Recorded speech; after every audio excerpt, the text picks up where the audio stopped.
বিরিয়ানি এমন এক রেসিপি যা খেতে সবাই পছন্দ করে, কিন্তু অনেকেই ভাবে এটি রান্না করা অনেক কঠিন। কিন্তু আমি দেখাবো আপনাদেরকে কিভাবে আমি বাসায় খুব সহজভাবে এবং কম উপকরণে চুলায় বিরিয়ানি রান্না করি। তো হ্যালো ভিউয়ার্স, আসসালামু আলাইকুম। সবাই কেমন আছেন? আশা করি আল্লাহর রহমতে ভালো আছেন। তো আশা রাখি আপনারা আমার ভিডিওটি প্রথম থেকে শেষ পর্যন্ত দেখবেন এবং আশা করি আল্লাহর রহমতে আপনাদের কাছে আমার ভিডিওটি ভালো লাগবে। তো বিরিয়ানি রান্না করার জন্য এই যে প্রথমে চুলাটা অন করে নিলাম। এরপরে একটা কড়াই দিয়ে দিলাম। তো কড়াইয়ের মধ্যে পরিমাণ মতো তেল নিয়ে তার মধ্যে হাফ কাপ পেঁয়াজ কুচি দিয়ে নিলাম। তো এরপরে আমি সেই পেঁয়াজ কুচিটাকে খুব সুন্দর করে একটু ভেজে নেব। ভেজে নিয়ে এরপরে এর মধ্যে আমি সেই কেটে রাখা চিকেনগুলোকে দিয়ে দেব। তো এই কেটে রাখা চিকেনগুলোকে আমি খুব সুন্দর করে এই তেলেই ভেজে নেব। আর এভাবে করে ভেজে নিলে আলাদা করে আসলে চিকেনটা ভাজার কোনোই প্রয়োজন নেই। এই তেলেই আসলে ভাজা হয়ে যায়। তো আমার চিকেনটা এদিকে ভাজা হয়ে গেছে। তো এরপর এর মধ্যে দিয়ে দেব সেই রাঁধুনি রেডিমিক্স বিরিয়ানি মশলাটা। তো এই মশলাটা দিলে আসলে এক্সট্রা কোনো মশলার প্রয়োজন হয় না। শুধুমাত্র এই মশলাটা দিয়ে রান্না করলেই হয়ে যায়। আর এর থেকে সহজ আমি মনে করি আর কোনো কিছুই হতে পারে না। তো এরপরে আমি মশলাটার সাথে খুব সুন্দর করে এই চিকেনটাকে একদম কষিয়ে নেব। তো আমার এই যে কষানো হয়ে গেছে, তো এর মধ্যে আমি হাফ কাপ টক দধি দিয়ে দেব।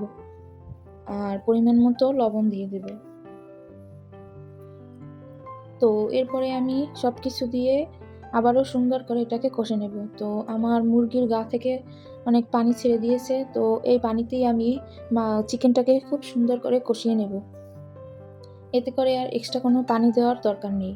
এই পানিতেই আমার চিকেনটা একদম খুব সুন্দর করে সেদ্ধ হয়ে যাবে। তো এরপরে আমি এদিকে একটা মশলা রেডি করছি। আর মশলাটাই ছিল হাফ কাপ পেঁয়াজ বেরেস্তা, সাথে ২ চামচ চিনি আর ২ টেবিল চামচ গুঁড়া দুধ। এগুলো মিক্স করে এরপরে আমি এই চিকেনটার মধ্যে দিয়ে দিলাম। তো এরপরে আমি মুরগিটাকে আরেকটু এই মশলাটার সাথে সুন্দর করে কষিয়ে নেব। তো আমার এই যে এদিকে মুরগিটা খুব সুন্দর করে কষানো হয়ে গেছে। আর মুরগির গা থেকে একদম এক্সট্রা যে তেল ওইটা ছেড়ে দিয়েছে। তো এরপরে এর মধ্যে দিয়ে দেব সুগন্ধ পোলাওর চাল। তো এরপর এই পোলাওর চালটাকে আমি খুব সুন্দর করে এই চিকেনটার সাথে একদম মিক্স করে নেব। তো এটাকে একদম মিক্স করে নিয়ে খুব সুন্দর করে এই মশলাটার সাথে চালটাকে একদম ভুনা করে নেব। আর এদিকে চালটা একদম ভাজা ভাজা হয়ে যাবে। তো এই তো আমার এদিকে চালটা একদম এই মশলার সাথে ভাজা শেষ। এরপরে আমি এর মধ্যে দিয়ে দেব পরিমাণ মতো পানি। এখানে আমি যতটা চাল নিয়েছি তার ডাবল এখানে আমি এই যে বিরিয়ানিটা রান্না করার জন্য সেই দুধটা দিয়ে দিলাম। আর এখানে আমি এই দুধটা রেডি করছি সেই পানির মধ্যে হাফ কাপ গুঁড়া দুধ দিয়ে এরপরে সেই দুধটা আর কি রেডি করলাম। আর সেই দুধটাই এই যে এদিকে সেই চালের মধ্যে দিয়ে দিলাম। তো এরপরে আমি এগুলোকে খুব সুন্দর করে একটু নেড়েচেড়ে নেব যেন চাল একটার গায়ে আরেকটা না লেগে থাকে।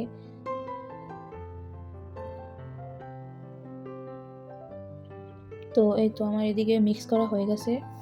তো এরপরে আমি এদিকে একটু বিরিয়ানির সুগন্ধের জন্য দিয়ে দেব কেওড়া জল। আর এই কেওড়া জলটা হচ্ছে একদম অপশনাল, কেউ না দিতে চাইলে না দিলেও হবে।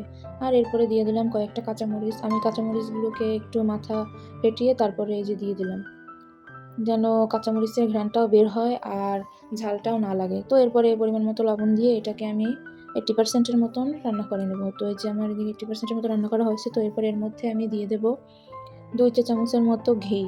ঘিটা কেউ না দিলেও কোনো সমস্যা নাই, আমার কাছে ছিল তাই আমি দিলাম। আর ঘিটা দিলে একটা ঘ্রাণ আসে আর ঘ্রাণটার জন্য আসলে বিরিয়ানিটা খেতেও খুব ভালো লাগে। তো এরপরে আমি এই যে সমস্ত চালটা আমি একদম ঘিয়ের সাথে মিক্স করে নেব।